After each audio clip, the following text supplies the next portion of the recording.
Welcome back to Gaming with Crushworth. This is not a dank cave under the misty mountains. This is Crushworth headquarters, and as always, I'm Crushworth. You know him, you love him. He's the ring-addled, best friend-ending, riddle-loving riverfolk of the Gladden Fields. He's Gollum, and I played and beat his game. This is my second entry in my Lord of the Rings retrospective series, and I'm grabbing life by the Palantirs. But before I go any further, if you like what you're seeing and you want to see more, please like this video, subscribe, and hit that bell notification to get all my latest videos. I want everyone to know my feelings on the Lord of the Rings Gollum are complex. On one hand, I'm playing much the same plot as what I expect to see in Warner Brothers' new film, Lord of the Rings: The Hunt for Gollum. It's a welcome return to a world I find so precious. The word terrible often comes up, yet it was pity that stayed my hand from tossing this into the fires of Mount Doom. The rocks and stones are like old bones or bare of meat, but stream and pool and cool, so nice for feet. We only wish to catch a fish. But most interestingly, there are some parts I liked. My heart tells me that Gollum has some part to play in it, for good or evil, before this is over. Once again, I'll be talking about the entire game, so here's your spoiler warning. My inner conflict playing this was such that I forgot the taste of bread, the sound of trees, the softness of the wind. For my playthrough, I too became a ring bearer. This game has been the butt of jokes, memed on, and outright mocked online. Most players threw in the towel, but I want to tell you what it was that made me finish it. Hey. I want developers Daedalic Entertainment to know I appreciated in many instances the heart they tried to instill into this game. It's obvious that this team adored the source material and were so excited to A, receive a world-famous license, and B, make a great game. They know they failed the second one. I'll just call you ugly. Find yourself a bit of shattered rock to hang out on the plateau of Gorgoroth, cause we'll be in sunny Mordor for the first 6 chapters, nearly 15 hours of its close to 30-hour runtime. In the Fellowship of the Ring, Gandalf leaves Frodo after Bilbo's 111th birthday for 17 years before he returns to tell Frodo that his dear cousin's trinket is the one ring to rule them all. In that time, Gandalf enlists Aragorn to find Gollum, who, trying to find the ring after the events of The Hobbit, had already been lured into Mordor and tortured by Sauron. After being captured, Smeagol is brought to Thranduil's realm and is interrogated by Gandalf. The game's first 6 chapters, until you return to Mirkwood, are a flashback. Everything kicks off when Smeagol is led out of hiding by one of Sauron's spies, a bird. The developers, quite bafflingly so, keep returning to an ongoing avian theme.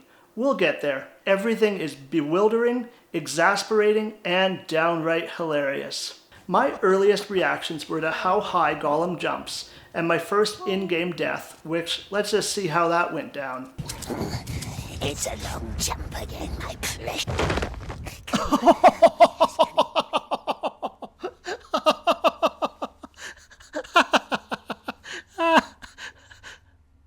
Yeah, boys and girls, strap yourself in. It gets weird.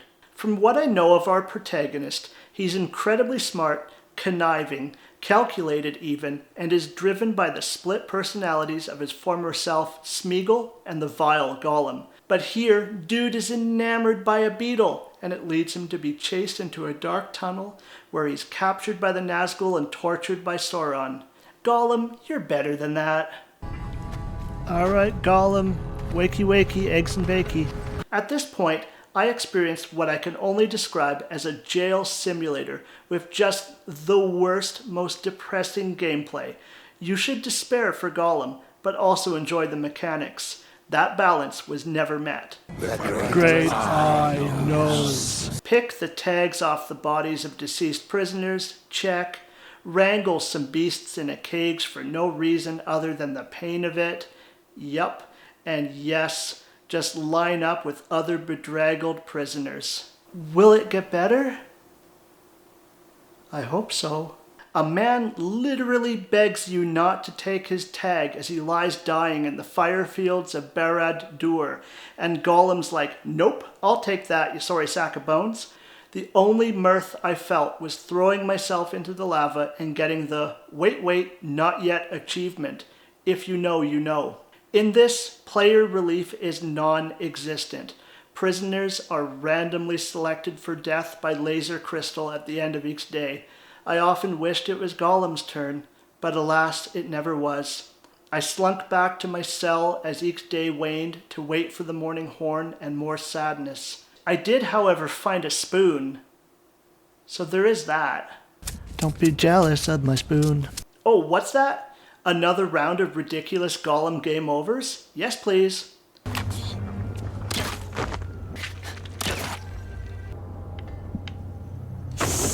None of this is intuitive.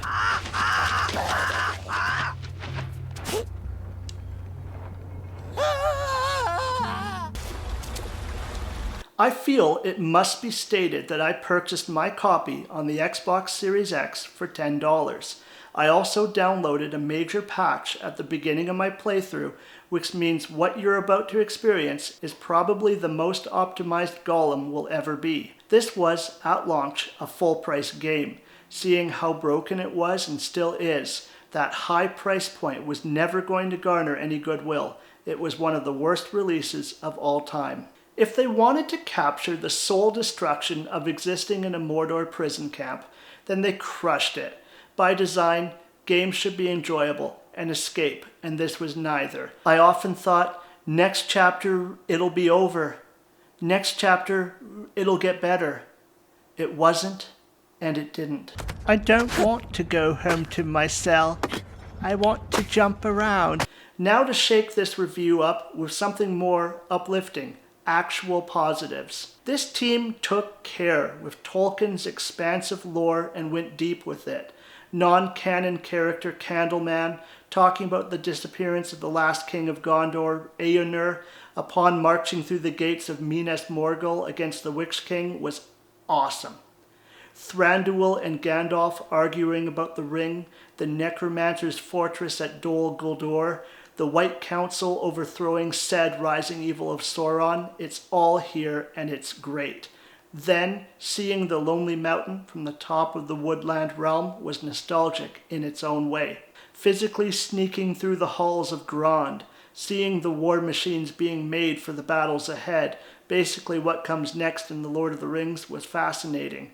Hearing Gollum, despite hating Bilbo, protect the ring when Mordor officials heard of the Shire and Baggins and tried to shake up the power structure was also interesting. Where Gollum shone most bright was the dialogue between Gollum and Smeagol. It was our birthday present, it was. And is. And we will not let them find it. He did unalive his best friend Deagle. He's either compartmentalized that elsewhere, had it beaten out of him, or flat out believed he didn't do the deed. You killed your friend. Don't listen, my love. He found your precious ring, and so you strangled him. It was our birthday. Of course there were flowers. Our only friend, but Smeagol doesn't remember his face anymore. Most games have the odd glitch that you can look past, and then there's this. In an action game reminiscent of Tomb Raider, the mechanics of movement, your jumping, running, climbing, and wall running should be top-notch, not bad to the point of broken. There were times where I got stuck on walls, not being able to jump, and my only option was to fall to my doom because that run was bugged. Other times I'd be lined up perfectly to safely jump sideways, only for Gollum to shoot off at a 90-degree angle. That's not what I asked for. Run after run, I'd jump and fall, jump and fall. This made it seem as if that may not have been the way forward, but it was. It was just glitched. I'd reload and somehow make it. Navigation-wise, especially if an orc or elf were after me, it was hard to know where to go. Even if there was nothing after me, this was one game that may have benefited from some yellow paint. Visually, the art was good, but often it wasn't clear where to go. Major glitches didn't happen often, but when they did, it was awful. Have you ever fallen into a yellow hole and broken the world? Following this, a major character wouldn't even open the tunnels. Gollum, do you know what I did wrong? No. It took a full story chapter restart to get him moving. Being able to finish the game is reason enough for another montage. Who's that? Hey! He's one of Father's...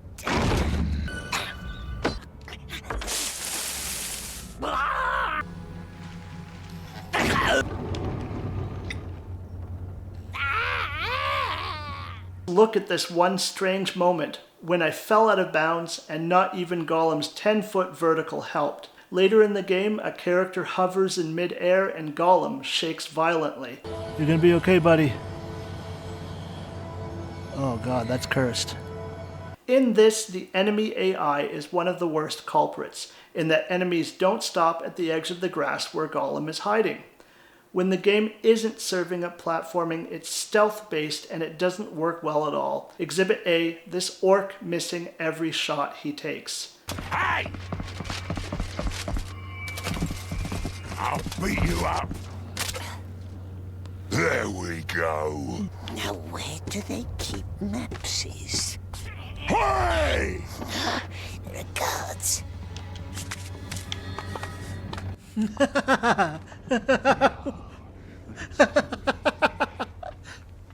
Mechanics like the noise drum to alert the guards just didn't work.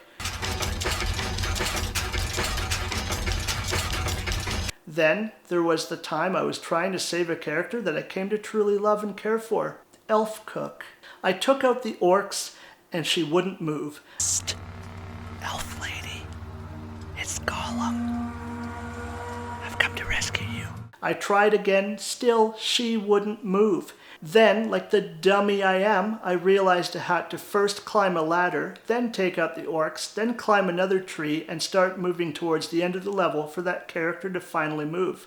What? What was especially disconcerting was how the game was edited. I often noticed single frame clips that affected the flow of the narrative, but in many cases were disturbing. Want to see Gollum's limbs cruelly extended, gnarled and twisted? Coming right up. Want to see Gollum's model transposed on a female elf and a female elf on Gollum? An inquiry as we stare at a 6'4" Gollum. Why did this game turn out so wrong? Smeagol asks questions now. Well, Smeagol, let me tell you, in this form, you were created by Germany's Daedalic Entertainment. They're the award-winning creative team behind games like the Deponia point-and-click series, Pillars of the Earth, and The Whispered World. Your game, Gollum, was their most ambitious, their first AAA undertaking, but through a multitude of reasons, you were done dirty and probably won't get a sequel. I'm sorry. The fallout from the Lord of the Rings Gollum was catastrophic, and I do feel bad for this team. Employees lost their jobs, the development department closed, and Daedalic Entertainment is now only a publisher. To this day, it's a cautionary tale in gaming. I found myself asking, narratively, what would have made this better? If the game started with you offing Deagle, and then you play and or watch yourself become Gollum, you could platform a bit, leaving the Misty Mountains, traveling through Lake Town, through the destroyed Dale, and then here, whatever it was, probably Sauron, that drew him to Mordor. Get up and drink. Instead, we're left with the longest chapters in the game right off the start that include political machinations between the sorcerer Candleman, his daughter Cruel Woman, and the mouth of Sauron, and creating a bird with some goo, a furnace, some wood, and a lever. Smeagol doesn't know what to do. I couldn't tell. Nor do I, Smeagol. Nor do I.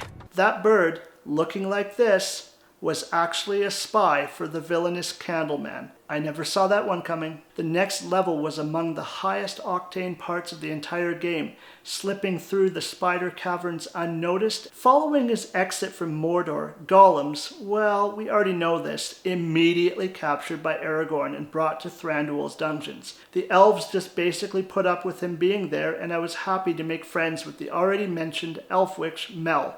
She needs Smeagol to free her from the dungeons and find her long-lost love, the Riddle Master Gwendol, and Smeagol needs a path open through the magical haze.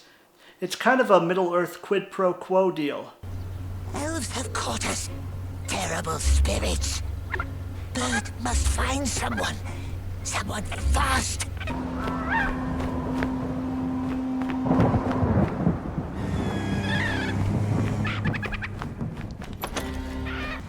You know better than to make friends of strange birds. They always betray you. They always get their feathers in a bunch, and then they always betray you. You should know that. After escaping the halls, the elf witch disappears in the mist. Smeagol's sad. Mirkwood is attacked by orcs. Gollum slipped away. We beamed Beastmaster with a rock, and then the ultimate trial began, running, climbing, and jumping away from the armies of Mordor. One obnoxious maze level later, Mel's back in Gollum's life, and we pulled one over on the enemy. Lovers are reunited. Smeagol's asked to calm the out-of-control haze. Orcs show up. Gollum leaps to destroy the source and gets some avian support in ending Candleman. Bird is double agent.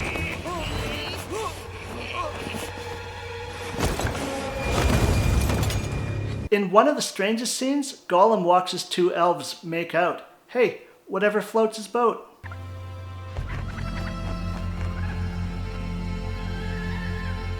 Still on the hunt for the One Ring, Gollum makes his way to and then into the mines of Moria, where he is trapped on the other side of the doors of Durin.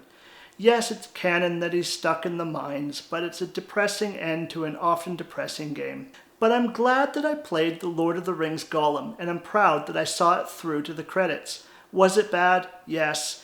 Did a great studio need to close because of it? No.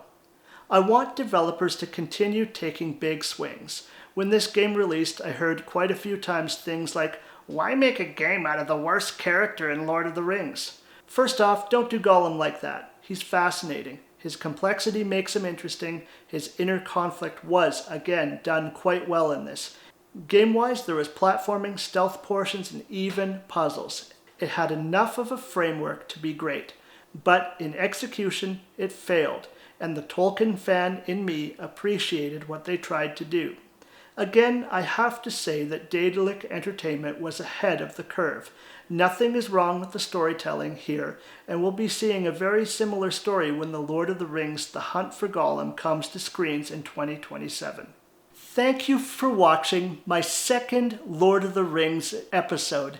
You know me, I'm always cooking up content right here in Crushworth headquarters. And the Lord of the Rings retrospective series will return when I play The Fellowship of the Ring on PlayStation 2. But until next time, see you later.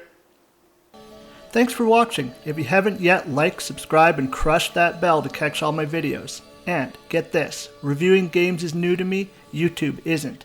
Gaming with Crushworth joins traveling with Crushworth in the Crushworth Extended Universe. What games are you playing? Let me know in the comments below. See you later.